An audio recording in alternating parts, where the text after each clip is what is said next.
Կապետինգյան դինաստիական կապետինգյան տունը թագավորական ընտանիք էր, որը կայուն կերպով կառավարել է Ֆրանսիան 987 թվականից մինչև 1328 թվականները։ Նրա անունը ծագում է Հյուգ Քեյպից, որն ընտրվել է Ֆրանկների թագավոր 987 թվականին եւ հիմնադրել է դինաստիան։ Կարոլինգյան կայսրություն,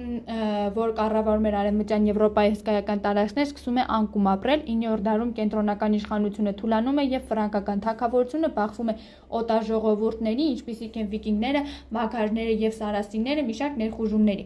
Լյուդովիկոս 5-րդի մահից հետո 987 թվականին ֆրանսիացի ազնվականները Հյուգ Քեյպին ընտրում են որպես ֆրանկների նոր թագավոր։ Նա ազնվականն էր Իլոնիոս դը Ֆրանսիայի տարածաշրջանից եւ գահակալումը ազդարարում է կապետինգյան դինաստիայի սկիզբը։ Հյուգ Քեյպի ընտրությունը կարևոր իրադարձություն էր Ֆրանսիայի պատմության մեջ, քանի որ այն ներկայացնում էր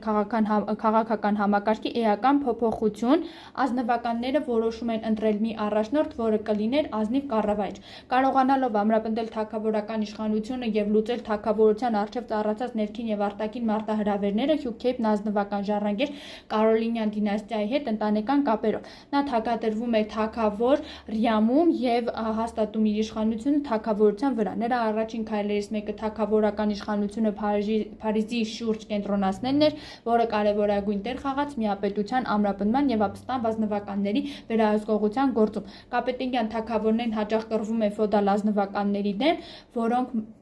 մարտահրավերներ էին նետում թագավորական իշխանությանը։ Այս հակամարտությունները սրվում էին տարածքային վերահսկողության եւ տեղական ինքնակառավարության համար պայքարի պատճառով։ Օրինակ 1108 թվականի ապստամբությունը, որը գլխավորում էր Ֆիլիպ I-ը իր հոր Հենրի I-ի դեմ եւ հետագա ազնվականների ապստամբությունները կապետինգյան թագավորների դեմ, դրանց օրինակներն են։ Կապետինգյան դինաստիան դարերի ընթացքում մի քանի հակամարտություններ է ունեցել Անգլիայի հետ, այդ թվում 1337-ից 1453 թվականներին տևած տարիների պատերազմը։ Այս պատերազմը պայմանավորված էր տարածքային վեճերով եւ ֆրանսիական գահի վերահսկողության պատճառով։ Այդպիսի խորհրդանշական ճակատամարտներն են, օրինակ Կիի ճակատամարտը 1346 թվականին, Պյոտեի ճակատամարտը 1356 թվականին եւ Էնորի ճակատամարտը 1415 թվականին, որոնք տեղի են ունեցել այս